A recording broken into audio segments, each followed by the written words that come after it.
Evan Klosky makes his triumphant return to the show, and he's going to tell you why he is most confident in the Bucs defense and why they are top 3 in the league. Let's go. You are Locked On Buccaneers, your daily Tampa Bay Buccaneers podcast, part of the Locked On Podcast Network, your team every day.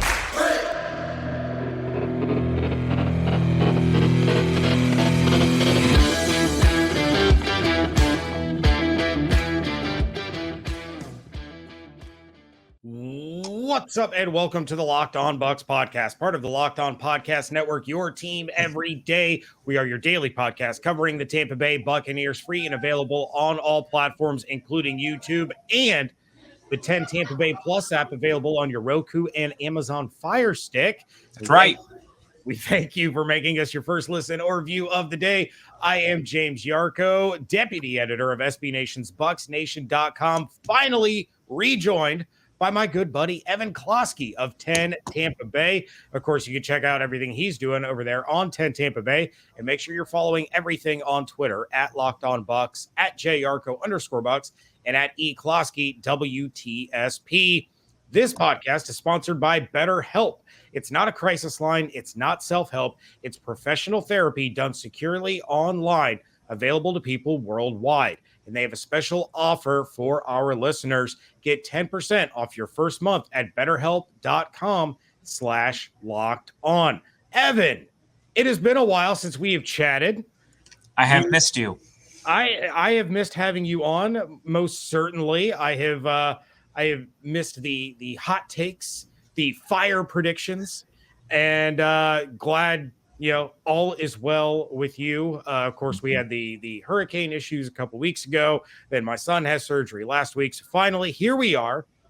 And we're going to take a segment that David and I do weekly. And I figured this is the perfect way to catch up, right? We're going to do a Evan Klosky edition of confidence and concern. Now, David and I do it going into games, what our biggest confidence about the game is, our biggest concern about the game. But you and I are going to take a look back at the first 5 games of the season, and we're going to kick things off. Since your last appearance, Evan, the Bucs are 1-2. I don't think that's a coincidence. That's what I'm saying. I mean, it just you snip me from the show, and boom, losses start happening. I didn't snip you, but life happens. Life snipped me, and you. Yeah. And your son. All right. Well, the Bucs, they are 3-2. They are in sole possession of first place in the NFC South. So through 5 games so far, what gives you the most confidence about the team moving forward? Yeah, it still remains the defense. I do not care about the Chiefs game. It is very clear that they were distracted, not focused, didn't prepare well, came out flat, so on and so forth. There's probably going to be 1 or 2 more of those games throughout the season. Heck, I'm concerned in the short term, which we'll get to, with the injuries that are starting to pile up. Potentially, we don't know really what's brewing. We'll find out a little bit, today, Wednesday, and then also, by Friday, we'll know kind of everything. But points given up throughout the season: Cowboys 3 when they were with Dak Prescott. Saints 10, and that touchdown happened in the fourth quarter, a nothing burger. The Packers 14, started out badly, but dominated the second half. The Chiefs, just a complete annihilation, just terrible effort, nothing positive to really say.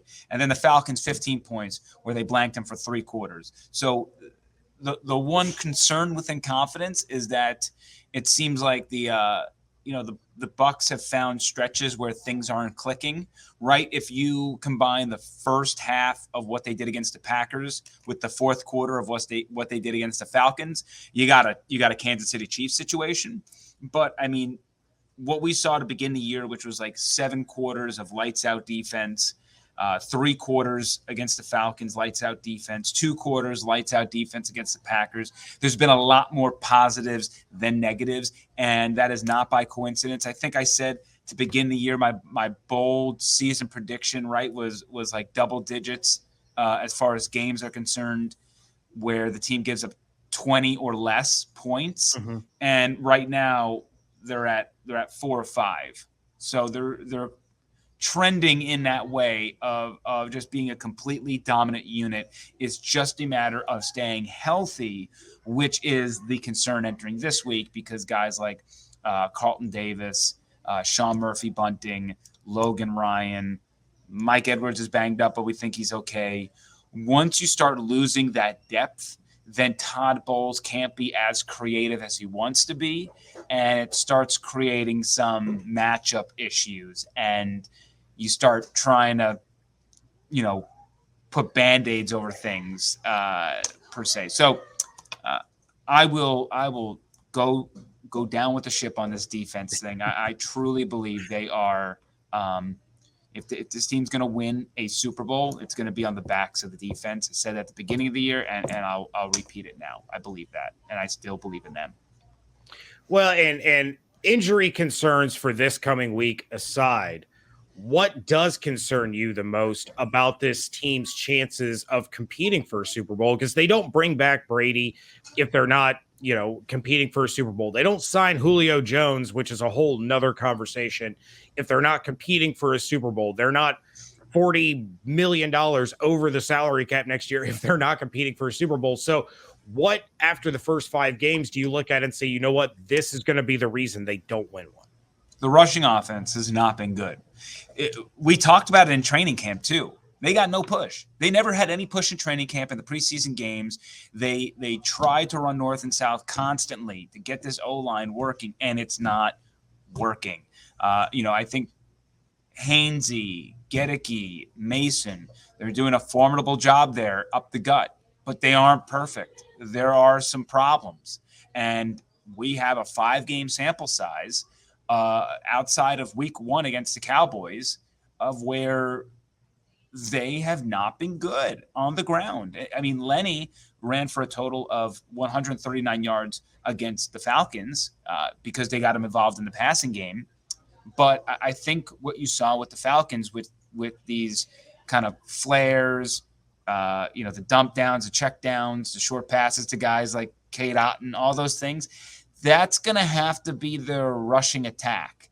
It's still – I asked Tristan Wirfs, is that still considered a run for you guys? And he was like, look, if I'm going in pass pro, it's a pass. But having said that, it works the same. It still functions the same. So, we might see, the Tom Brady throwing it 52 times a game, and it really probably is 35 to him with just working, within 2 to 3 yards of the line of scrimmage of where he's putting these balls.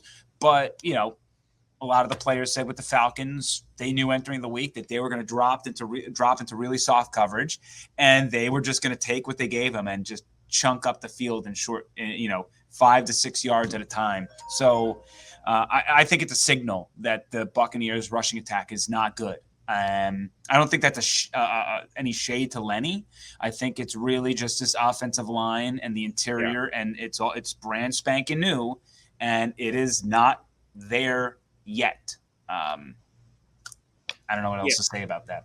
I certainly agree. I do think it's a reflection of kind of the piecemeal way that they've had to throw together this offensive line, especially for a couple of weeks there. You had a third stringer at left tackle. Gedeke still trying to kind of get acclimated to the game. I do like what I've seen out of Robert Hainsey, but Ryan Jensen, he is not. And it's like you said, it's kind of that classic run through the air style that we've seen out of Aaron Rodgers for a really long time. We saw it a lot with Drew Brees within the division, kind of that run through the air with Alvin Kamara, which is what made him always so valuable in fantasy and such a dynamic weapon for the New Orleans offense, is because he could still run the ball, but he was going to absolutely dominate you when he slipped out for that little 2-yard catch and then turn on the jets and turn that into a 20, 30-yard gain. So plenty to unpack. I like where you're coming from, and I do still have a lot of confidence in this team moving forward. We haven't even come close to seeing their best game yet. So right. Somebody else that could cause the Buccaneers some problems both in the run game and in the short passing game coming up this week would potentially be Naji Harris, and we're going to talk about his impact coming up in just a moment. But first, now a word from our sponsor, BetterHelp. I am your classic overthinker. I am somebody who will create problems in my own mind just to cause myself stress, I guess. That's why my brain works the way that it does. But it can be really, really tough to retrain your brain and stay in a problem-solving mode when you're faced with a real problem or a real challenge in life. But when you learn how to find your own solutions, there's no better feeling. A therapist can help you become a better problem solver, making it easier to accomplish your goals, no matter how big or small. I've talked on this show before about the counseling that I went through when I was scared about a major surgery that I had at a very young age, because I needed that outlet that wasn't a family member. It wasn't my mom, wasn't my dad. It was somebody who was going to listen to my genuine concerns and offer me a way to work through those on my own. So if you are thinking of giving therapy a try, BetterHelp is a great option. It's convenient, accessible, affordable, and entirely online. Get matched with a therapist after filling out a brief survey and switch therapists at any time. When you want to be a better problem solver, therapy can get you there. Visit betterhelp.com/lockedon today to get 10% off your first month. That's betterhelp.com/lockedon.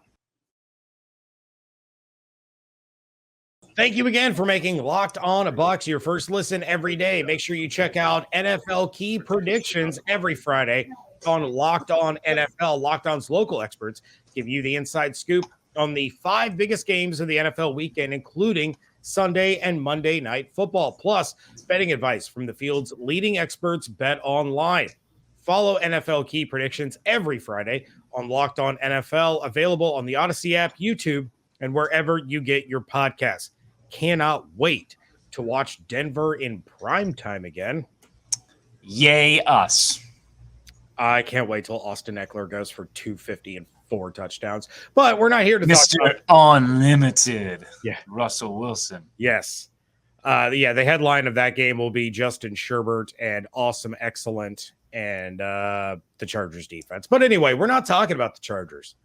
We are talking about the Kenny Pickettsburgh Steelers. And Pickett has played a little over a game now, and he's got 447 yards on 44 of 65 passing, no touchdowns, 4 interceptions.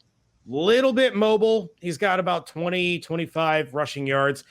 But the big story, for the Pittsburgh Steelers, as it was for a very long time, is the running game. Najee Harris last year was, in my opinion, a rookie of the year candidate. Obviously that's going to go to Jamar Chase and all the explosions he had. But Najee Harris has struggled through the beginning of this season. Maybe part of that is the game script. Maybe part of that was having to deal with Mitchell Trubisky as your quarterback. He also had a foot injury entering the season, which you can imagine. Undocumented foot injury because they decided not to tell anybody. That certainly could have been a big reason for the limitations, but only 222 rushing yards, only 64 receiving yards, 2 total touchdowns on the year. Against the Bills last week, Harris had 20 yards on 11 carries and just 4 targets. Let's talk about a struggling Buccaneers run defense. Is this a week where the Bucs rush defense has an opportunity to get on track against a struggling running back and a struggling offense in Pittsburgh? Or are we going to see the inverse? And Najee Harris is going to be able to take advantage of that struggling rush defense of Tampa Bay's, and he's going to start to get himself on track. What's your take on that? Yeah, I think that the Buccaneers will be just fine with Najee Harris. It's a pretty simple game plan, right? Don't let Najee Harris beat you. Let the rookie who has 0 touchdowns, 4 interceptions, and try to fight a Buffalo Bills player last week try to beat you. So, look, Todd Bowles and his defense, they were just fine, I thought, controlling the running backs of Atlanta. 24 rushes, 90 yards. Where the numbers got a little skewed is when you put in Marcus Mariota and what he was doing off script, scrambling. And those are the sort of things that if I was Pittsburgh entering the week, I would say, hey, Kenny, if you don't like what you got, run.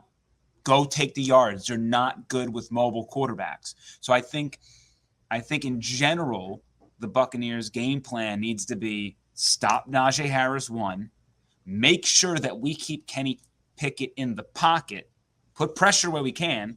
I mean, Bowles is probably going to blitz the crap out of him, right? A new kid, just try to confuse him.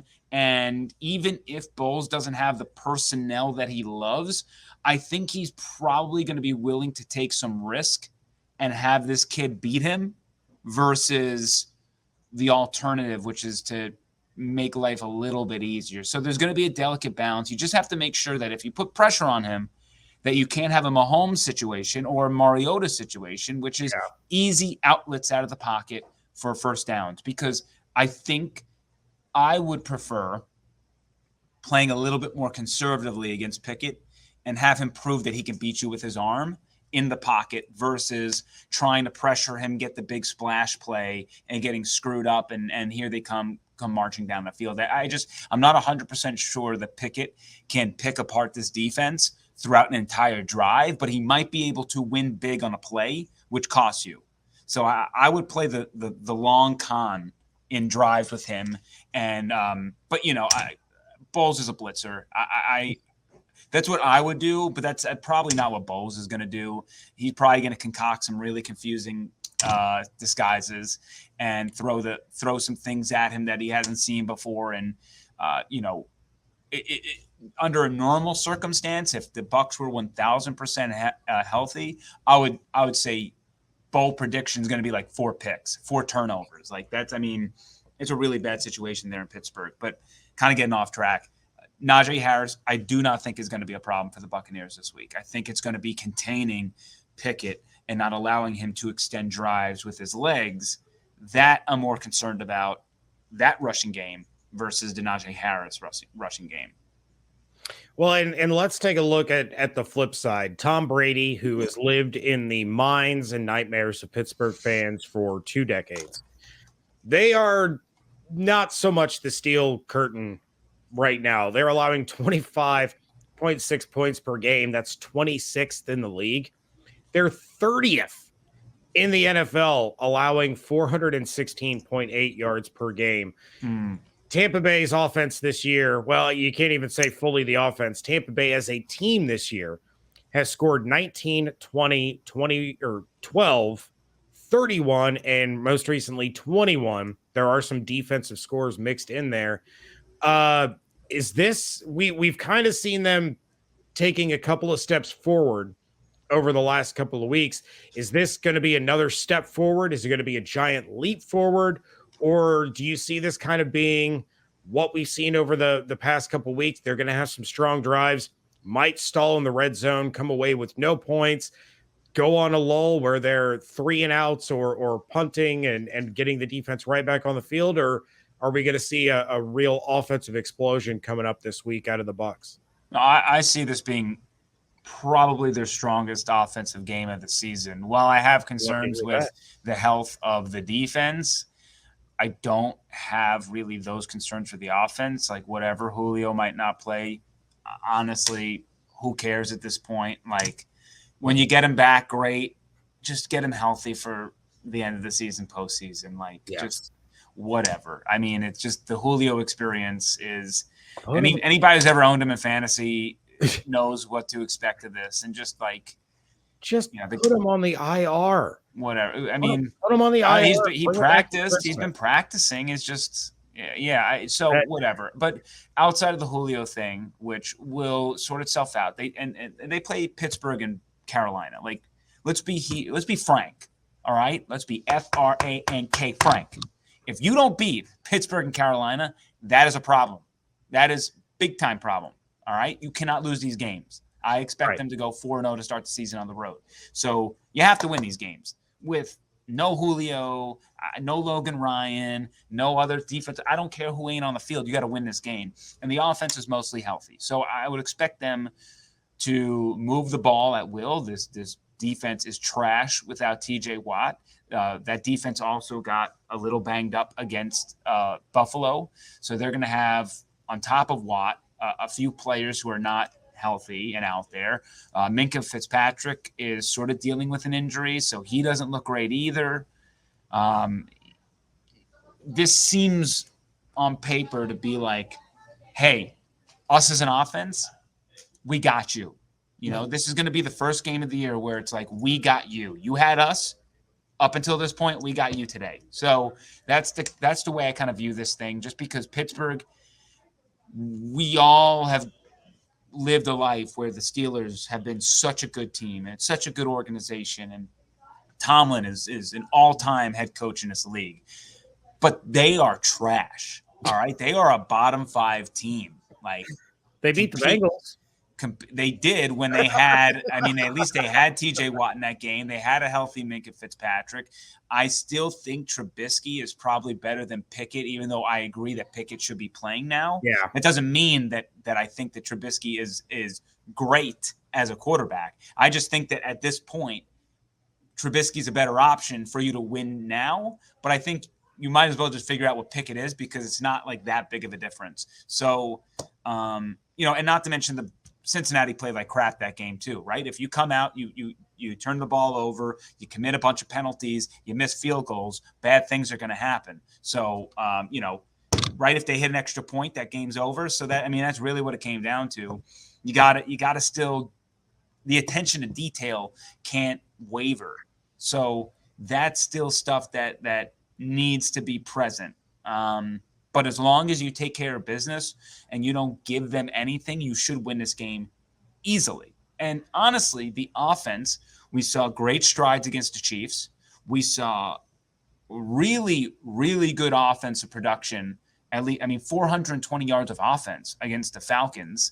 And we kind of are losing sight of that because of just how that game ended with them going 3 and out a few times. Like, they just stopped. The waterworks went off, right? But before the 3 and out started happening, they were throttling them as far as the yards on the field go. And if they can get a 4th and inches, they would have had more points. So there's still kind of, I think 4th and inches, 3rd and 1s are still really concerning, because going back to the rushing attack, it stanks. But beyond that, I have confidence in the offense on Sunday. So it's really funny because, right, my confidence is on the defense, but it's a short-term concern. My concern is offensively with the rushing attack, but I'm confident this week. All right. Well, coming up on the other side, Evan is going to dust off that crystal ball that he hasn't had to use in a couple of weeks and let you know exactly how this weekend is going to go down. But first, BetOnline.net is your number one source for all your pro and college football betting needs and sports info this season. Buccaneers opening up as 9-point road favorites against the Kenny Pickettsburgh Steelers. But you can find all of the latest football league developments, game matchups, news, and podcasts. BetOnline is also your continued source for all of your sports wagering information, including live betting, esports, and scores. The fastest and easiest way to check in on all of your favorite sports and events, including the MLB, MMA, boxing, golf, and NHL seasons here. Let's go. Let's go, Bolts. Let's go. Head to the website today or use your mobile device to learn more about the trends and action. Bet online, where the game starts. Wrapping things up here on a WTSP Wednesday edition of the Locked On Bucs podcast. And it is crystal ball time. Mr. Evan Klosky is going to let you know what the score is going to be, who his player of the game is. But we're going to kick things off with that bold prediction of Leonard Fournette setting a single game rushing record. Right? Is that it? Yeah. Well, my bold prediction is going to be that the Buccaneers rush for a season high. And the season high was against the Cowboys, 152. Oh, okay. All right. I'm going to say, that seems, and this is bold because I don't think they've hit above 70 in the last 4 weeks. But yeah, I'm going to say that they're going to rush for around 160. I think they'll get it going. I think that this is a get right game for the offense, as I mentioned in the previous block before our ad right there. I like the ground game against a defensive front and a defense overall that's struggling. So if they want to get it churning, if they can't do it against Pittsburgh, then they can't. They're gonna, they're in some trouble. But yeah, that's my bold prediction. If they get like 100, I'm okay with that too. I'm just saying they don't need to get 160 for me to be disappointed. But that's my bold prediction. Over 152. All right. Well, give me 80 of those yards to be Rachaad White. I love the involvement he's had over the past couple of weeks. I want to see that continue to increase, and so that we don't have laid up Lenny because he's been carrying the run game by himself. And I'll say this: I would like to see Rachaad White more 3rd and 1, 4th and inches runs. I think he's better at that than Lenny. I liked what I saw against the Falcons in those short yardage situations. He has a little bit more mobility. Lenny is a very much just a run right at you, and I'm going to enforce my will. And I think sometimes it's to his detriment, where White kind of is patient, finds the right pocket, hits it. And that's what I need in 4th and inches. I need you to just get the sliver of space to get the first down. So and can we find out why this staff all of a sudden has such an aversion to the greatest quarterback sneaker of all time in these 3rd and 1, 4th and inches? I realize he's 45. I realize he's dealing with a little bit of a shoulder, but come on, you need 2 feet. Just let the man fall forward. It's not worth it. Like, it really isn't. He's got a messed up finger, and he's got a bum shoulder. Why are you going to put your think about it? Is it worth it? Like, if he gets injured, is it worth it? Like, no, like, screw it. It's not worth it. I'd rather the turnover on downs go in the old fashioned way than having Brady sneak it and get the first down against the Pittsburgh Steelers. It's just not going to do it. I like Blaine Gabbert. Let's see him next year, not now. So right, I get it. Under like last year's circumstances, I think he would do it, but he's not. Tom is not 100%. This has been kind of like, if there's a year that like you can feel that it's the end, like last year he was so like perky and fun and loving it and like just scrambling and just looked like he was enjoying life out there. And it feels like it's been a grind. Like, it feels like he's kind of like fed up and going through the motions, not like mentally, like he's still focused and attacking games the way he's always done. Like, don't take that the wrong way. I'm just saying that, like, I think that maybe he's come to I think this was maybe the experience he needed to be like, you know what? I am done. I think this is it. So, I mean, he's got some off the field stuff too, but like he told us in Indianapolis, he's 45 years old. He's got a lot of crap going on. He does. He absolutely does. And he just does not look like he's having as much fun. No, and that's the Tampa Tom has been like this unbelievable figure, like since 2022. He's just been a lovable guy. Like, with his personality, he's been great. It just, I don't know, the little sparkle it hasn't been there this year, right? I can't put my finger to it, and it doesn't affect his performance. It's more of just like a vibe. Well, maybe we hit that Thanksgiving, early December thing, and we start to see that Tampa Tom come back, and especially when Rob Gronkowski comes back. Let's go. Okay, we'll bring that up later. And they sign Odell Beckham Jr. All right, who is your predictive player of the game in this one? I'll keep this quick because I was long. Chris Godwin. I think this is going to be the Chris Godwin of old. I'm talking like double-digit receptions, 100-plus yards, maybe a couple of tutties. I mean, I think a huge game for Chris Godwin's coming up. He looks like especially this past week, he's starting to look like he's creeping closer to 100%. And that's an exciting thing to see, given how beat up that wide receiver room has been. All right, Evan Klosky, your score prediction for the Buccaneers and the Steelers at the stadium formerly known as Heinz. Yeah, I don't know what the hell it's called now. I don't either. I refuse to do it. Buccaneers 34, Pittsburgh 19. 19 points is baking in the fact that I do think that the Steelers are going to have some big plays. I do think the injuries and what the defense we see on Sunday is not going to be in tip-top shape. So I think there's going to be a little bit more bend in what we're used to from that D. But as I said, offense has you. They're going to take over.